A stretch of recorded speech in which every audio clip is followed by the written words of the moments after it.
In the winter of 1942, as blackout orders plunged entire towns into darkness and fuel ration books emptied, families huddled in freezing homes discovered a heating hack so effective it worked without a single watt of electricity.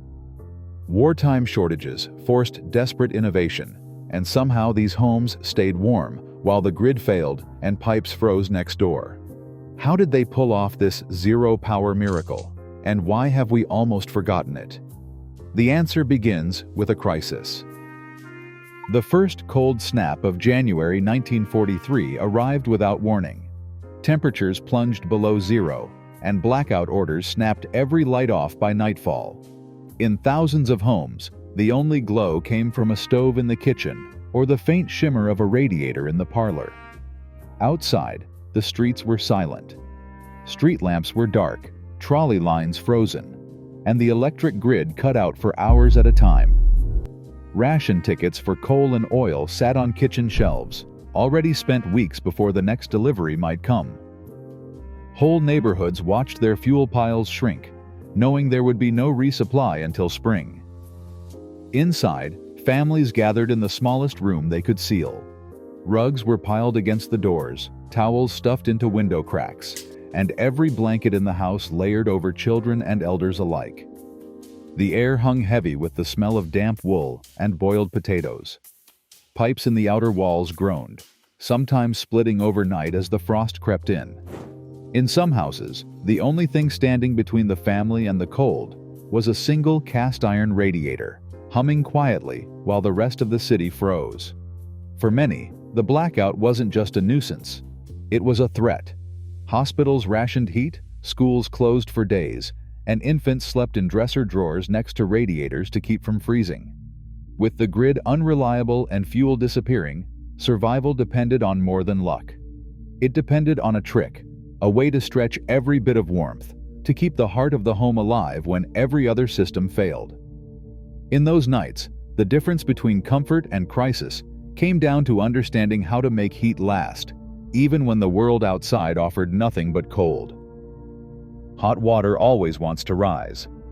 That simple fact, so easy to overlook, became the foundation for a home heating revolution during the hardest winters of the 1940s. The principle at work is called thermosiphon.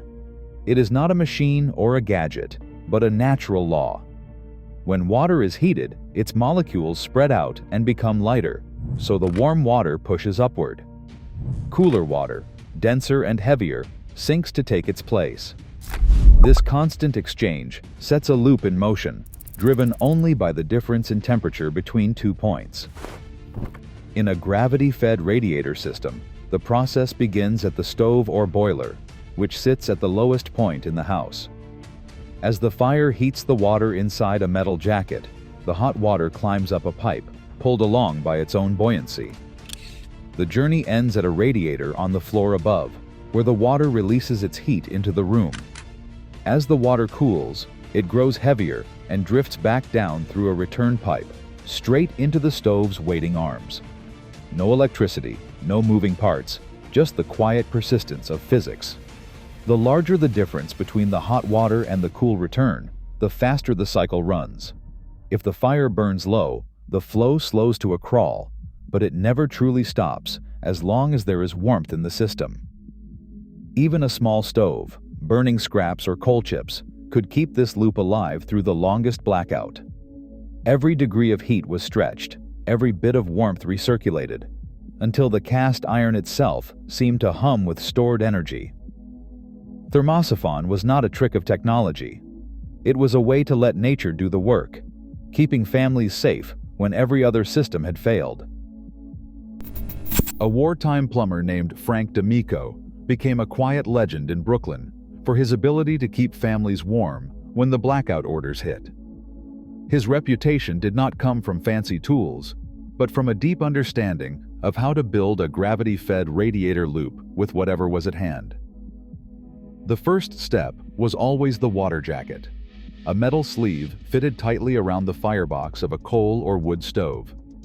This jacket had to be sealed perfectly, so not a single drop could escape, and it needed an outlet pipe at the very top to catch the hottest water as it rose. From there, D'Amico insisted on one rule above all. The supply pipe must climb steadily, with no dips or sags, all the way to the radiator. Even a thumb's width drop could trap an air bubble and kill the flow. He would sight the pipe with a level and a sharp eye, making sure it rose at least an inch for every 10 feet. The return line, always attached to the lowest corner of the radiator, sloped gently back down to the stove, forming a perfect loop.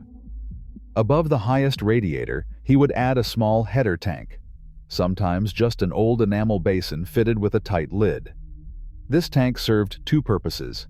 It let air escape safely, and it gave the water room to expand as it heated up.